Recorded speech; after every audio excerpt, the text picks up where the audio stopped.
বাংলাদেশ সরকার নাশকতাকারী হিন্দুত্ববাদী সন্ত্রাসীদের আইনি প্রক্রিয়ায় সর্বোচ্চ বিচার নিশ্চিত করবে বলে প্রতিশ্রুতি দিয়েছেন তথ্য ও সম্প্রচার মন্ত্রণালয়ের উপদেষ্টা নাহিদ ইসলাম।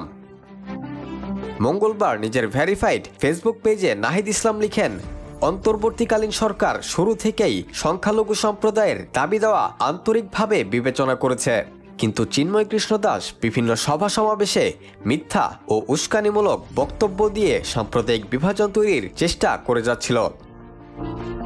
তিনি আরও লিখেছেন, রাষ্ট্রদ্রোহ মামলা হওয়া সত্ত্বেও কোনো আইনগত পদক্ষেপ না নিয়ে বিভিন্ন সভা করে বেড়াচ্ছিলেন চিন্ময় কৃষ্ণ।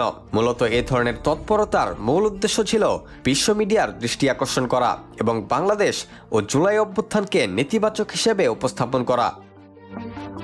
হিন্দুত্ববাদী সন্ত্রাসীদের আইনি প্রক্রিয়ায় সর্বোচ্চ বিচার নিশ্চিতের প্রতিশ্রুতি দিয়ে দেশবাসীকে শান্ত থাকার আহ্বান জানিয়েছেন উপদেষ্টা নাহিদ।